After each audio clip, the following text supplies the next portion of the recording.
Guys and gals, Never here from Jake Game, and something on Twitter, the Gaming Drag. Today I'm coming back at you with a Let's Play episode of Kingsguard, Koshiro's Path. Yeah, let's go ahead and jump right back into it, shall we? Alarm chain, you were up, and let's go! Because I had nowhere else to go, they brought me back with them to their village to take care of me. Do you think they had a hand in this? Like they hired people to attack you? Even if they did, why was I not killed? Why bother to bring me along with them? Perhaps they felt pity for you, or regretted their decision. That is not this village's way. If they had a plan to destroy my village, they wouldn't have stopped part way. There's always the possibility of the tiniest spark causing a forest fire. They would have never brought me along if there was a chance that I could learn the truth. But don't you find it strange that they came right after that massacre? Our territories weren't all that far apart from each other. Any fire in the dead of night could easily have been seen. But if you two were enemies anyway, why save you? Wouldn't the village have disagreed? The entire village did disagree. Koshiro brought an enemy into their home. Noboru was able to quell them, though. They believed in him, and for a time they simply pretended I did not exist. As long as I never talked to any of them, never looked them in the eye, never showed them my face, then they could live peaceful lives with me around. Is that why you're wearing that mask? Yes. As long as I am in this village, I am not allowed to remove this mask in public. Even though it has all been these years? It was part of Noboru's promise. The villagers would not harm me as long as I wore it. Even now, years after his death, they still hold tight to that promise. It just shows you what kind of man he was. A man who decided the best course of action for you was to hide your face. I do not hold a grudge to anyone in this village. It would have been the same in our village, were it the other way around. Even I likely would have grown to eventually abhor this clan. Still, it's just not right. Haven't you proven your worth to them, your loyalty? You're a Kingsguard. To them that should be the highest honor, and it was given to you. Perhaps that is why I should still wear this then, because to them it is like I stole that position. It is enough that they have given me a second chance at life. They could have left me here to die. They could have left me there to die. I've asked Koshiro about why he decided to save me many times, but he always just smiled and told me that everyone deserves to live. It's quite a hypocritical statement for people like us to be saying. Many times we must deny people another sunrise. Maybe this village will never accept me, but I do not care for that. I may have lost my home, Jake, to fire and steel, but Havana is my new home now. That is, if I am still welcome there. You should have never needed to ask that. This village doesn't know what they're missing. You've gone through so much, have done so much for them, yet they cannot let go of the past. I really am sorry. I treated you just like them for a time. There's a difference between them and you, though. You gave me a chance. Oh. Koshiro stopped and lifted his hands up once more this time to remove his mask.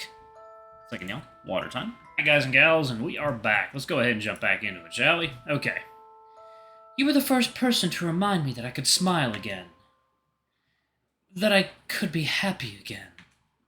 Koshiro's face was like a ray of sunshine piercing through a dark, stormy cloud. Your mind went back to a time long ago to a scene that you could never forget. The halls of the castle, two children meeting. One, a human boy, a prince. The other, a foxman, a guardian. You said just a few words to him, having been berated by Leandros for your previous actions and taunts towards him. His eyes that day shined brighter than a fire, and tears flowed like waterfalls, enough so that he could have filled a lake. His smile showing child innocence from ear to ear as his lips quivered. It was the first time you saw the slightest bit of emotion from him, no longer such a straight-faced, emotionless boy. When you questioned why he was crying, his answer didn't make sense. He told you he was happy. How could someone be happy but crying at the same time? You went to tell Leandros after that, but he was just as mysterious about it, telling that you simply did something for him that no words could express. And Koshiro here? He had that same exact smile. It seems I may have caught some dust in my eye. He brought up an arm to his eye and wiped away a tear, and you couldn't help but do the same. Koshiro returned his mask back down to his face, hiding it from view. He wanted to tell him to keep it off. This village wouldn't make him suffer any longer. But he looked relieved and proud, like the mask was no longer a testament to the village's torment. So I take it you feel better now? Yes. It's like I've had this sudden pressure lifted off my chest. I don't think I've ever felt this way before. Perhaps that was what I needed all along. Someone to talk to. I was so swept up in my daily routine that I never stopped to think about myself for a change. Even when your father gave me permission to have some time off. Will you learn to take better care of yourself then? It's good that you're committed to your job, but don't tire yourself out. I'm always here for you. Anytime you have something you need to get off your back, let me know. Thank you, though I wouldn't want to bother you too much with my problems. It's not a bother at all. I want you to talk to me. Whenever I had a shitty day, Leandros would be there to hear me out and let me vent. I always felt so much better after. Let me do that for you. It's the least I could do, knowing that you risk your life each day for my sake. Anything you want to talk about, anything at all, let me know and I'll lend an ear. Alright, I'll try from now on to not keep everything inside so much. It might be difficult at first, though. I've done it so long it's become a bit of a habit, so I hope that you will bear with me. It would be hard to say no with a smile like that. Koshiro turned his head to the side. Even through his mask, you could tell that he was easily blushing. Listen, Jake, there's been something else that I've been meaning to ask you. For a long time now, He gulped hard, and his eyes wouldn't meet yours. He crossed his arms and tucked his body in slightly, and he started to shift between his weight on his legs. So there was another thing that was bothering him. Something also difficult to say.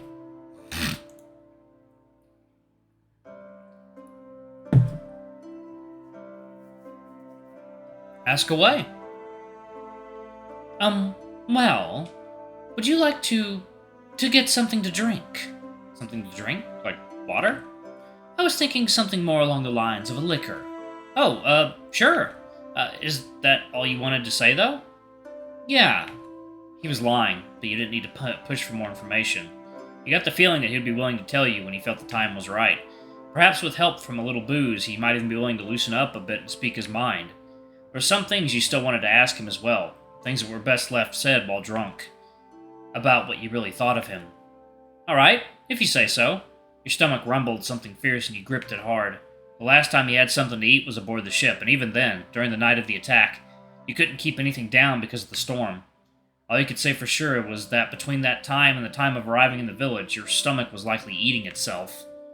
Ugh, maybe we could first get something to eat. I don't think I've had anything for nearly 2 days now. Oh, my apologies. That should have been the first thing on my mind. I think I know the right place where we can get something to eat quick. It'll be different from what you are normally used to, but I believe you may like it. At this point, even grass is looking good enough. You look down at the water. The reeds look like giant stalks of asparagus, and the lily pads like quiche. You had to close your mouth as you started to drool. You followed Koshiro as he brought you on an outing around the village. The village was still very much active during this time of night. People roamed about, enjoying a walk in moonlight or scurrying about in a hurry. The shadowy figures on the rooftop and in the alleyway still gave you chills, even though Koshiro reassured you that they would pose you no harm. Despite what you now knew about the village, it really didn't seem that much different from Havana. Koshiro stopped for a few moments and pointed out some sketchy-looking locations. He said that whenever he wanted to be alone and get away from the children of the village, he would hide out there. He called it his happy place. For a happy place, though, it seemed pretty run down and depressing. It seemed that even the kids were influenced by the adults. He must not have had a single person in the village to call his friend during his youth. Eventually, you stopped by what appeared to be a food stall. Colorful banners and lanterns flattered in the wind, and mouth-watering scents wafted out from within. A lone wolfman stumbled out, swaying from side to side, bumping into Koshiro and nearly collapsing. Koshiro caught him, fortunately. As the wolf looked up, his tired and stupid eyes went wide and he pushed Koshiro away. Fucking red demon! Keep your hands off me! Unable to keep his balance, he hit the ground hard. Before Koshiro could offer him his support again, the man comedically staggered back onto his feet and scurried away, tripping a few more times before he vanished. Koshiro! It's fine. I'm used to it by now. But I do hope he will be alright. Save your sympathies. It was clear he didn't care for you. That may be so, but I can't help but worry. Maybe it is you who is the one who is too kind. Ooh, that's a good art. Ooh, that's a really good picture. You know?